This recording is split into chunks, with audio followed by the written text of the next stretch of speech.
프리 컬렉션은 중세부터 20세기까지의 서유럽 작품들로 폭넓게 구성되어 있으며 정숙한 초상화나 밝은 풍경화들이 다수를 차지해 품위 있는 분위기입니다. 그러나 특정 시대나 국가, 특정 화가에 치우치지 않아 미술사의 전반적인 흐름을 살피며 감상하기에 적당합니다. 베네치아 화파의 작품입니다. 젠텔레 벨리니와 동생 지오반니 벨리니의 작품부터 그의 제자인 티치아노와 그 뒤를 이은 베로네제, 틴토레토, 디에폴로의 작품이 소장 전시되어 있습니다. 아시시의 성인 프란시스를 그린 그림으로 베네치아 화파의 그림답게 색감이 매우 뛰어납니다. 프리 컬렉션에서 가장 친근하고 사랑받는 작품 중 하나입니다. 황야의 소박한 은신처에서 걸어나와 자신을 영적으로 변모시키는 빛으로 향하고 있는 프란시스 성인을 그렸습니다. 동물, 식물, 바위, 하늘 등 자연을 무척 열심히 묘사하였군요. 베네치아 화파의 다음 작품들은 화려한 색감을 눈여겨보시면 좋을 것 같습니다. 15세기 플랑드르 화가의 작품입니다. 유화물감으로 그려졌기 때문에 색채가 섬세하고 아름답습니다. 이 작품의 매력은 사물을 극도로 세밀하게 묘사한 것입니다. 러그와 테피스트리, 여인들의 옷, 뒤에 그려진 도시 풍경의 세부 묘사와 그림의 색채감을 즐기는 것이 감상 포인트입니다. 성녀 바바라는 자신이 투옥되었던 성을 배경으로 종려나무 가지를 들고 있으며 왕관도 포기한 헝가리의 성녀 엘리자베스는 왕관을 손에 들고 있고 이 그림을 교회에 기증한 남자는 무릎을 꿇고 성모자에게 함께 경배하고 있습니다. 다음은 스페인을 대표하는 화가들의 작품입니다. 벨라스케스는 24살부터 죽을 때까지 펠리페 4세의 궁정화가로 왕의 큰 사랑을 받았으며 왕가의 초상화를 주로 그렸습니다. 칼, 지휘봉, 큰 모자는 왕의 권력과 위엄을 보여줍니다. 노란 옷 위에 은실로 장미를 수놓은 붉은 코트를 입고 있군요. 노란과 빨강은 아라곤을 나타내는 색입니다. 흰색에 회색을 얹어 옷감의 반짝임을 표현한 방식과 머리카락, 턱수염, 콧수염을 서로 다른 느낌으로 그린 것은 벨라스케스가 최고의 화가임을 보여줍니다. 당시 프리 컬렉션에서 최고의 값을 기록한 작품으로 헨리 프릭이 가장 좋아한 작품입니다. 스페인의 대표적인 매너리즘 화가 엘 그레코와 낭만주의 화가 고야의 작품도 꼭 챙겨보시기 바랍니다. 17세기 네덜란드와 플랑드르 화가들의 작품입니다. 북유럽 회화의 특징인 세밀한 묘사와 공들임표가 나는 그의 초기 작품과 휙휙 빠른 붓질로 그린 후기 작품을 비교 감상해 보세요. 술을 좋아했고 암스테르담에서 작품을 의뢰받았을 때 귀찮다는 이유로 모델들을 하를럼으로 불러 작품을 제작했다는 사실 등을 미루어 볼 때 할스는 호방한 남자였음이 틀림이 없습니다. 마네, 고흐 등 붓질이 거친 화가들은 할스의 자유분방함을 무척 좋아했습니다. 러시아와 모피 무역을 하던 암스테르담 상인입니다. 렘브란트가 처음 주문받아 그린 초상화로 솜씨를 최대한 발휘하여 그린 덕분에 큰 명성을 얻었죠. 두드러진 명암의 대조와 모피, 레이스의 촉감을 공들여 표현했습니다. 25년 뒤에 그려진 렘브란트의 자화상은 한층 부드러워진 빛에 대담한 붓질로 그려져 두 그림 사이의 변화를 볼 수도 있습니다.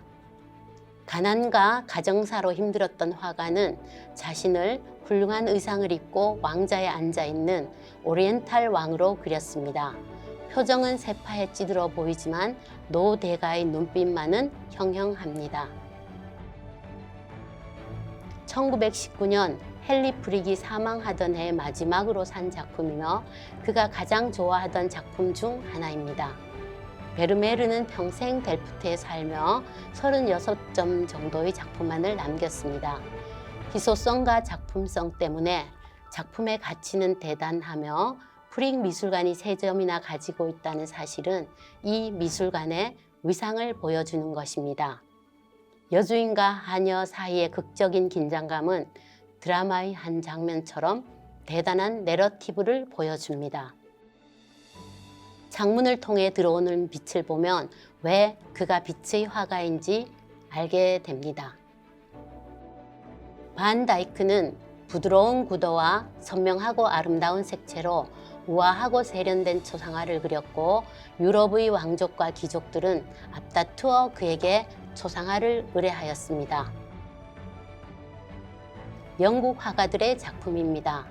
영국인들이 가장 사랑하는 터너의 작품 5점을 소장하고 있으며 모두 헨리 프릭이 구입하였습니다.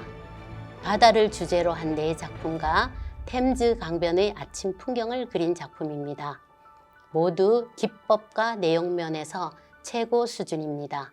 대담하고 격정적인 주제, 빛의 묘사, 내면의 생각까지 담아내는 실험 정신 등은 명작으로 태어나 미술관에서 살아 숨쉬고 있으며, 그의 그림 속 풍경은 조용히 때로는 열정적으로 풍경에도 감정이 있음을 보여줍니다. 풍경화의 쌍벽이었던 터너와 컨스터블의 풍경화를 비교해보는 것도 좋습니다. 홀바인이 그린 토마스 모어경과 토마스 크로멜의 초상화입니다. 유토피아의 저자 토마스 모어는 최고의 권력을 누렸으나 헨리 8세가 앤 블린과 결혼하는 과정에서 수장령에 서명하는 것을 거부하면서 사임하였고, 결국은 반역죄로 런던 탑에 갇혔다 참수당하였죠. 홀바인은 토마스 모어를 성공한 정치가로 그렸습니다. 초록색 휘장을 배경으로 모피 장식의 붉은 벨벳 옷을 입고 최고의 지위를 상징하는 목걸이를 하고 있습니다. 흥미롭게도 토마스 모어의 정적으로 모어의 참수에도 깊이 관여한 크로멜의 초상화가 나란히 걸려 있습니다. 프랑스 로코코 화가들의 작품입니다. 부쉐룸의 패널 연작 예술과 과학은 루이 15세의 애첩 퐁파두르 후작 부인의 서재를 장식하기 위해 그려진 그림입니다. 부쉐는 예술과 과학에 대한 퐁파두르 부인의 관심과 후원의 경의를 표하려 했지만 그녀의 화를 불렀고 한동안 그녀의 눈밖에 났다고 합니다. 부쉐의 아름다운 두 로코코 작품을 통해 경박함 속에 섬세하고 우아한 로코코의 진수를 맛볼 수 있습니다. 프릭 미술관에서 가장 로맨틱한 프라고나르 룸은 사랑의 과정을 담은 프라고나르의 연작을 18세기의 매우 아름다운 프랑스 가구와 함께 감상할 수 있습니다. 아름답고 화려하면서도 우수가 깃든 그림, 아연화를 창시하여 로코코 미술을 이끈 와토의 작품도 보실 수가 있습니다. 발랑시에는 와토가 태어난 곳입니다. 20세기 화가들의 작품입니다. 루이즈 오송빌 공작의 딸로 외교관과 결혼하고 바이런의 전기 등 몇 권의 책을 출판한 독립적이고 자유분방한 이 여인은 지식인으로 존경받았습니다.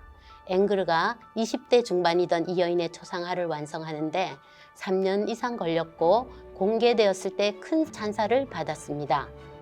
앵그르만의 시선과 표현으로 회화적인 아름다움이 돋보이는 작품으로 프릭 컬렉션 도록의 표지 그림이기도 합니다. 밀레, 마네, 드가, 모네, 르누아르의 작품입니다. 아몬드 꽃가지를 바라보며 뒷짐을 진 이 여인은 휘슬러의 후원자 프레드릭의 부인입니다.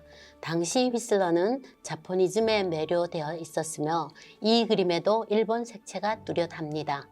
그는 초상화를 그릴 때 인물의 묘사보다는 색의 어울림과 색을 담는 형태가 주는 미적 즐거움에 초점을 두었죠.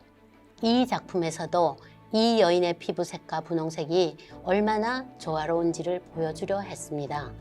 그는 미술작품도 추상적인 음악 같아야 한다고 생각했고, 그래서 이 작품에 여인의 피부색과 분홍의 심포니라는 제목을 붙였죠. 이 그림은 제가 고른 한 작품입니다. 마지막으로 프릭 컬렉션의 설립자 헨리 클레이 프릭의 초상화입니다. 즐겁게 감상하셨나요? 다음 영상에서는 로마의 보석 상자라고 불리는 보르게세 미술관을 소개해 드리겠습니다. 기대하셔도 좋습니다.